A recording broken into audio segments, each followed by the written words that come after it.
Hai teman-teman Thrifers, jumpa lagi dengan saya Randi dari thrift.co.id. Sekarang kita akan coba membawakan mengenai fundamental analisis ya. Jadi teman-teman perlu diketahui ya, kalau dalam minggu ini ada beberapa berita yang cukup penting, terutama dari beberapa negara seperti Paraguay, Georgia, Kenya, dan juga El Salvador ya. Jadi teman-teman kalau mau perhatikan suatu pergerakan harga, itu kalian bisa perhatikan mulai dari negara-negaranya. Teman-teman di sini mulai notice apa saja negara yang mempengaruhi harga kripto ya. Jadi mereka akan menjadi harga support di mana memang keputusannya ataupun informasinya tentu berbeda-beda ya di sini ya. Lalu berita selanjutnya ada juga yang dari market emas dan juga silver ya. Gold dan silver ini mereka jatuh harganya, dan ini juga berarti ada pergeseran dalam lindung nilainya. Dan seperti apa yang telah dikatakan oleh Rusia, pihak Rusia menyatakan bahwa digital asset jadi pilihan ya. Nah, yang kita tahu kan kemarin ini sempat ada kasus Ukraina dengan Rusia ya, di mana perang ini Rusia mendapatkan banyak profit. Nah, dari sini kita tahu ya, berarti setiap kali Rusia mulai ada aksi mengenai suatu komoditas, tentu akan mempengaruhi harga di pasar ya. Oke, langsung aja kita akan segera masuk ke teknikal analisanya ya. Oke, kita mulai analisa ya untuk market BTC-nya, karena ada beberapa sorotan dari media juga mengenai harga Bitcoin. Untuk info aja, hari ini tadi pagi market cukup ada lonjakan juga, kenaikan harga dari Anchor dan juga beberapa token lainnya ya, seperti RAD ini dia cukup naik, dan siangnya dia market kripto cukup merah ya, semuanya merah, dan kembali lagi sore ini lumayan hijau ya teman-teman, lumayan hijau. Jadi ada fase-fasenya yang sudah saya perhatikan setiap harinya. Memang setiap pagi itu ada cuan yang bisa diambil ya, kita bisa likuidasi aset kita ataupun tambah volume transaksinya. Nah, setelah itu mungkin siangnya bisa mulai analisa lagi, sore kita bisa mulai prepare untuk masuk ke market malam ya. Jadi apabila ada harga ataupun ada berita fundamental dari market Amerika, kita bisa ikutan tuh, siapa tahu selain dari proyek-proyek token yang kita tahu secara spesifik satu persatu, kita bisa nebeng juga nih sama berita dari Amerika ya.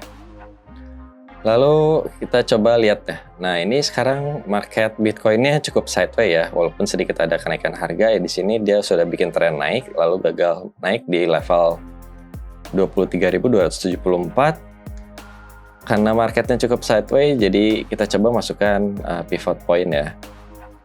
Nah, Thrifers bisa lihat nih, kalau pakai pivot point tuh ketahuan ya, ini jadi harga rata-rata hariannya tuh di mana di running price ini, ternyata nggak kemana-mana ya daily-nya ya. Jadi kita kecilin ya time frame-nya ke 4 jam.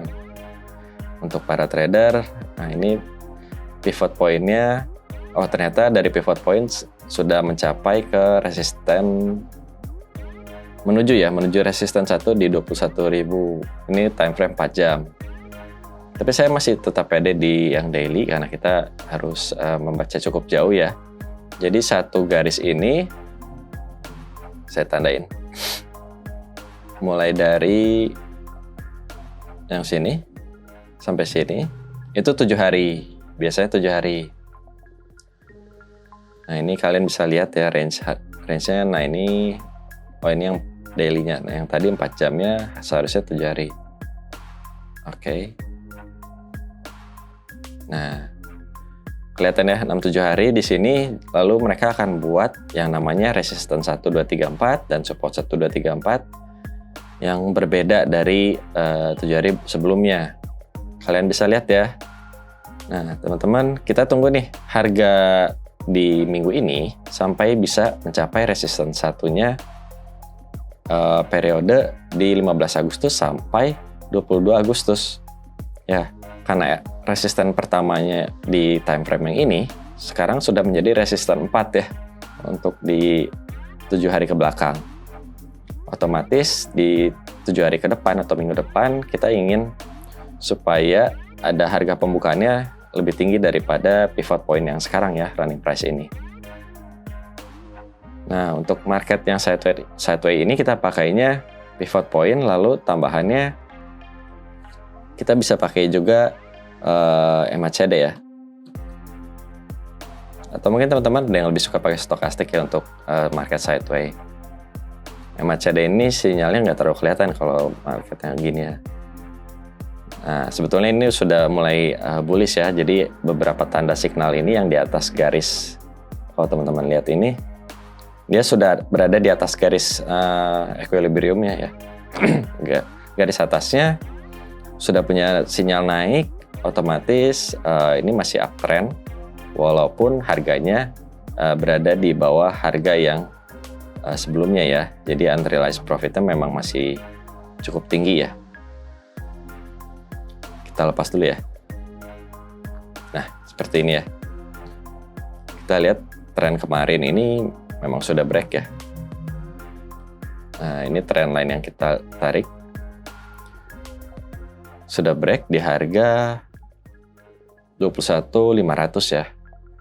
Nah, apabila ada berita-berita penting dari Amerika tentu akan berpengaruh kepada Bitcoin-nya ya, terutama. Sedangkan untuk market Ethereum-nya kita akan bahas setelah ini ya. Nah, teman-teman bisa tahu juga ya, ini banyak sekali token-token yang baru dan juga mereka punya potensi masing-masing.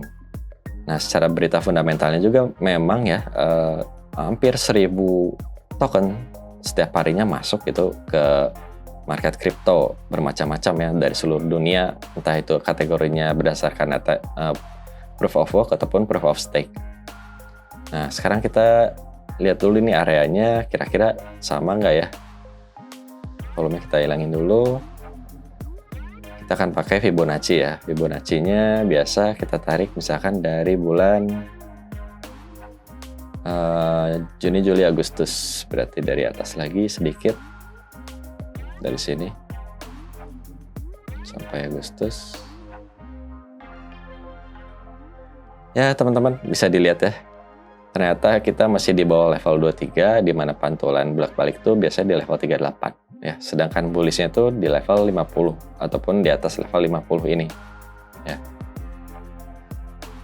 Tentu cukup jauh ya harganya ya, sekitar 4.000 lagi ya.